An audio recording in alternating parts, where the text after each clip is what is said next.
Que la paix de Dieu soit avec chacun de nous. Ne paniquons pas, ne cédons pas à l'effroi, parce que nous avons un Dieu vivant qui est à nos côtés pour nous soutenir. Merci beaucoup de me prêter encore votre attention pour quelques minutes. Je voudrais que nous méditions un peu sur 2 Chroniques 7, les versets 12, 13 et 14. 2 Chroniques chapitre 7, versets 12 à 14. L'Éternel apparut à Salomon pendant la nuit et lui dit: j'exauce ta prière et je choisis ce lieu comme la maison où l'on devra m'offrir des sacrifices. Quand je fermerai le ciel et qu'il n'y aura point de pluie, quand j'ordonnerai aux sauterelles de consumer le pays, quand j'enverrai la peste parmi mon peuple, si mon peuple sur qui est invoqué mon nom s'humilie, prie et cherche ma face, et s'il se détourne de ses mauvaises voies, je l'exaucerai des cieux, je lui pardonnerai son péché et je guérirai son pays. Amen. Nous n'aurons pas assez cité cette référence, où nous ne saurions pas de faire référence, nous ne cesserons pas plutôt de faire référence à 2 Chroniques 7, surtout le verset 14, tant il demeure d'actualité et qu'il peut nous être encore utile. À considérer le verset 12, une joie, une allégresse s'éclate dans nos cœurs. Dieu exauce la prière de Salomon. Il dit: je choisis le lieu, c'est-à-dire le temple que Salomon avait construit, comme la maison où l'on devra m'offrir des sacrifices. La logique humaine aurait voulu que le verset qui suit soit ou continue d'entretenir cette joie qui grandit. Mais malheureusement, toujours selon l'entendement humain, c'est la fermeture du ciel pour qu'il n'y ait plus de pluie par l'Éternel, l'ordonnance aux sauterelles de consumer le pays, l'envoi de la peste parmi son peuple. Ce verset 13, en réalité, n'est pas contradictoire à l'exaucement de la prière de Salomon. Si nous considérons toutes les requêtes de Salomon du chapitre 6, les versets 19 à 40, le verset 13 est un résumé très succinct pour dire à Salomon que s'il arrive que Dieu n'exauce plus les prières de son peuple, qu'il sache que c'est l'Éternel qui le châtie par ces 3 moyens cités plus haut. Alors, qu'est-ce qu'il faut faire? Quelles dispositions faut-il prendre C'est pourquoi j'ai intitulé le message « La voie royale pour le peuple de Dieu d'entrer de nouveau dans la grâce de Dieu, dans les faveurs de son Dieu, dans les bénédictions de Dieu. » La voie royale pour le peuple de Dieu d'entrer de nouveau dans la grâce de Dieu, dans les faveurs et les bénédictions de Dieu. Et cette voie royale se subdivise en 4 étapes. Si mon peuple s'humilie, 2. S'il prie, 3. S'il recherche ma face, et 4. S'il revient de ses mauvaises voies. Attardons-nous un peu sur ce vocabulaire devenu familier au point que la plupart des chrétiens ont perdu son vrai sens. L'humilité, ou si mon peuple s'humilie. S'humilier, c'est s'abaisser volontairement, avoir une attitude servile. C'est selon le Petit Larousse, grand format illustré. Et l'humilité, c'est l'état d'esprit, une attitude de quelqu'un qui est humble, de quelqu'un qui se considère sans indulgence, de quelqu'un qui est porté à rabaisser ses propres mérites. Dans le nouveau dictionnaire biblique Emmaüs, l'humilité chrétienne est cette grâce qui nous permet d'avoir une appréciation juste et réaliste de nous-mêmes. Comme fait Romains 12, verset 3. Ce qui nous protège aussi bien des prétentions excessives que d'un dénigrement inapproprié. C'est-à-dire, l'humilité nous permet de voir à juste titre notre valeur devant Dieu, notre Créateur, et nous empêche de nous élever au-delà de ce que nous sommes, et nous empêche aussi de nous dénigrer au-delà ou bien en deçà de la valeur que Dieu nous a donnée. Et nous nous référons à Colossiens 3, 12 pour dire que Dieu nous exhorte à l'humilité, qualité indispensable à qui veut être un véritable disciple de Christ. N'oublions pas que lorsqu'il y avait eu des disputes entre les disciples au sujet de celui qui sera le plus grand, Jésus a amené un petit enfant devant eux pour leur dire, celui qui ne s'abaisse pas comme un tout petit enfant, Matthieu 18, 4, ne sera pas digne du royaume des cieux.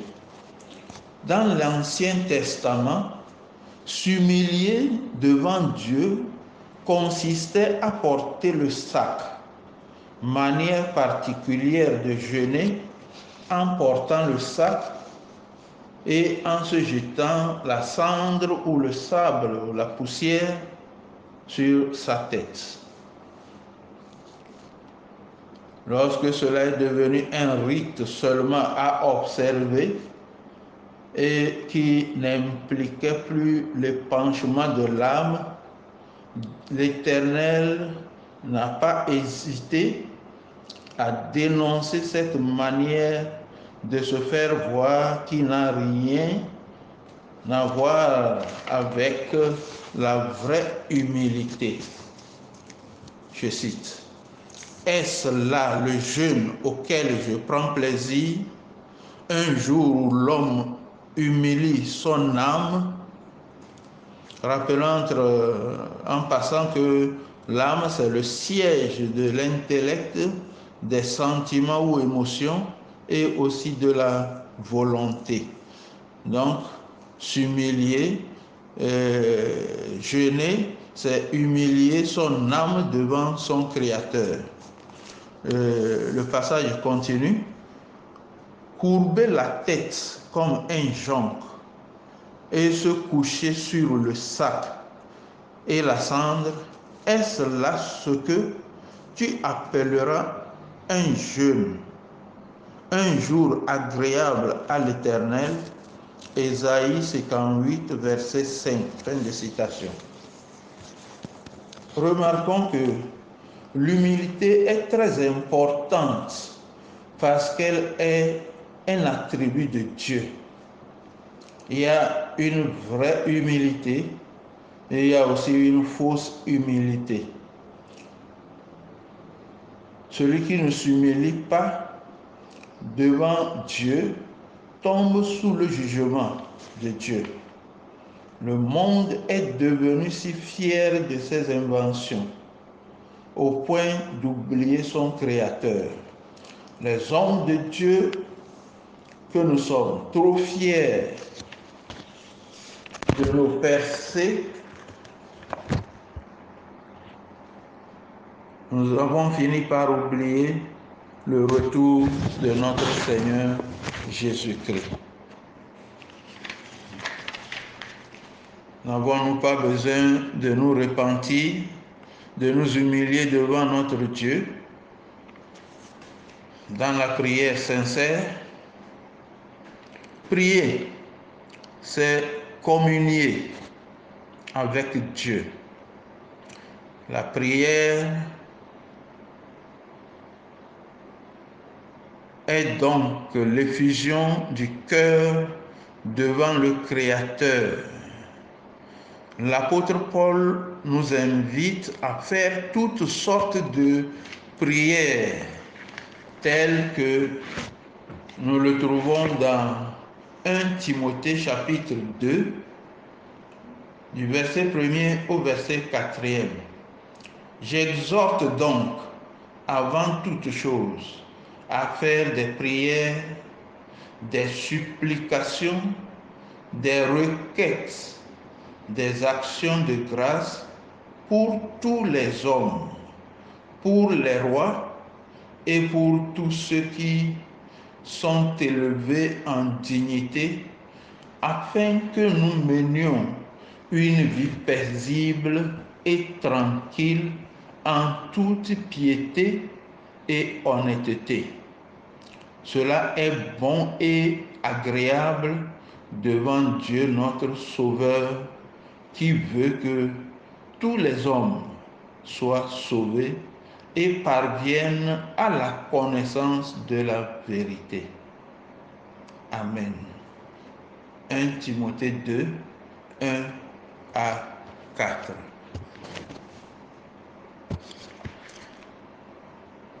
Nous pouvons nous rendre compte que les seules supplications qui restent aujourd'hui, ce sont les bénédictions, les visas, les voitures, contraires à ce que l'Esprit recommande.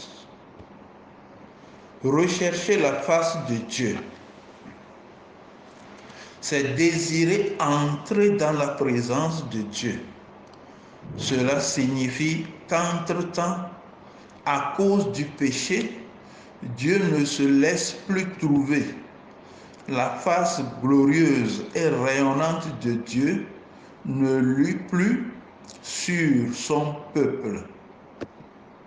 Rechercher la face de Dieu, c'est la prière persévérante instante, constante pour retrouver les faveurs, la grâce de Dieu.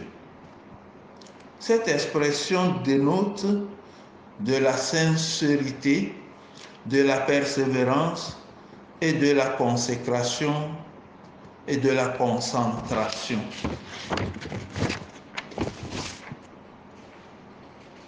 Donc, chercher la face de Dieu, je dirais brièvement que cela exige de nous à passer beaucoup plus de temps devant la face de Dieu, à rechercher ses faveurs, à entrer encore en communion sincère avec Dieu et à nous connecter avec Dieu pour utiliser le vocabulaire de ce temps. Si mon peuple revient de ses mauvaises voies, il y a une seule voie, un seul moyen pour revenir à Dieu, à sa parole, à sa volonté. C'est la repentance. Le pécheur qui se repent, a dit reconnaît ses fautes, ses péchés, les confesse, renonce à ses péchés et revient à son Créateur, à sa parole, à sa seule volonté, trouve son exaucement. Rappelons-nous la parabole du Fils prodigue dans Luc 15, versets 11 à 24. Nous devons nous repentir pour avoir changé nos priorités selon Matthieu 6, 33. Cherchez premièrement le royaume de Dieu et tout le reste vous sera accordé. J'ai dit tout de suite que nos seules supplications, du moins pour le commun des fidèles, c'est la bénédiction, ce sont les biens matériels, et nous oublions, même pour les hommes de Dieu que nous sommes, nous finissons par oublier que le Seigneur Jésus-Christ revient parce que nous avons renversé nos tendances, renversé nos priorités. Le vrai réveil, en nota bene, arrive lorsque, 1. Dieu écoute de nouveau les prières de son peuple suite à une repentance vraie et sincère. 2. Dieu pardonne les péchés de son peuple et lui fait grâce. 3. Dieu guérit l'âme de son peuple, rétablit ses bénédictions, Dieu guérit le pays. Donc, abondance de nourriture, guérison physique, spirituelle, effusion du Saint-Esprit, chacun fait la volonté de Dieu, la vraie paix s'instaure dans le pays, le développement économique devient prodigieux. Que Dieu ait pitié de nous et qu'il nous fasse grâce pour les moyens de collecte d'argent que nous appelons aujourd'hui réveil au sein de l'Église locale. Il n'y a pas et il n'y aura pas de vrai réveil si la repentance n'y est pas. Sans se détourner de ces mauvaises voies, sans désirer faire la volonté de Dieu, il n'y aura pas un vrai réveil. Si chaque chrétien togolais revenait sincèrement à l'Éternel dans une vraie repentance et supplie Dieu pour notre hypocrisie, et si dans chaque pays des sentinelles se tiennent à la brèche, Dieu, à cause d'une poignée de justes sur lesquels son nom est invoqué, guérira nos pays, guérira le monde de la peste. Nous voyons ici que le chrétien a une lourde responsabilité devant Dieu, parce que Dieu ne demandera pas aux païens de s'humilier, de le prier, et ne demandera pas à ces gens-là de revenir de leur mauvaise voie. Il le fait d'une autre manière. Mais ici, c'est à son peuple, à nous qui connaissons son nom, à nous qui l'invoquons, à nous pour qui Christ a versé son sang, c'est à nous que cette responsabilité est confiée. Si nous supplions Dieu de manière sincère, il nous écoutera, il nous exaucera, il nous guérira et il rétablira ses faveurs. Donc nous avons l'impérieux devoir de supplier Dieu pour qu'il intervienne pour sauver l'humanité qui va dans la perdition. Que sa grâce surabonde pour chacun de nous et que son Esprit Saint nous stimule, nous galvanise à pouvoir nous tenir devant la face de Dieu tel que notre patriarche Abraham l'avait fait. Il se tint devant Dieu et supplia Dieu pour le sort de Sodome et de Gomorrhe. Notre monde n'est pas si loin de ces États ou bien de ces villes citées en exemple qui ont subi la colère de Dieu. Que Dieu fasse grâce à tous les chrétiens pour que la flamme de la prière puisse brûler dans nos cœurs pour supplier Dieu pour ce monde, afin que ce monde ne se perde pas à jamais, mais que sa grâce surabonde pour nous. Que sa grâce demeure avec chacun de nous, au nom de Jésus. Amen.